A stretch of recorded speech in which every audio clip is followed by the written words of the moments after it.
வணக்கம். இன்னைக்கு தோழர் நல்லக்கண்ணு ஐயாவோட நிறைவு நாள்.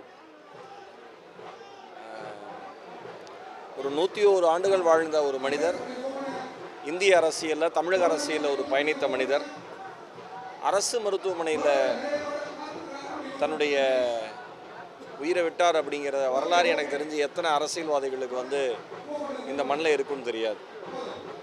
எல்லாருமே சொல்லுவாங்க, கம்யூனிசம் பேசுகிறது ஈஸி, கம்யூனிஸ்டாக வாழ்கிறது கஷ்டம் அப்படின்னு சொல்லுவாங்க. தன்னுடைய வாழ்நாள் முழுவதும் ஒரு உண்மையான கம்யூனிஸ்டாக வாழ்ந்த ஒரு மிகச்சிறந்த மனிதர். நான் பள்ளி படிக்கிறப்ப ஐயா எழுதின கட்டுரை படிச்சிருக்கேன். ஒரு நாட்டிலேருந்து ஒரு ஏவுகணை அனுப்புகிற செலவில் எத்தனையோ கிராமங்களில் பள்ளிகளை உருவாக்க முடியும், பள்ளிகளை புதுப்பிக்க முடியும் அப்படின்னு முழுக்க முழுக்க இந்த சமுதாயத்திற்காக குரல் கொடுத்த ஒரு மாபெரும் மனிதர். அந்த மனிதருக்கு மொத்த தமிழகமும் மொத்த இந்தியாவும் சேர்ந்து ஒரு மிகப்பெரிய செவ்வணக்கம், வீரவணக்கம் சொல்லும். ஏன்னா தன்னை பாராட்டி எந்த விருதுகள் வந்தாலும், அந்த விருதின் மூலமாக எந்த தொகை வந்தாலும் அதை மறுபடியும் கட்சிக்கும் சமுதாயத்துக்கும் கொடுக்குற ஒரு மிகச்சிறந்த மனிதர். ஐயாவை பார்க்குறப்ப, ஐயாவோட வாழ்க்கையை படிக்கிறப்ப,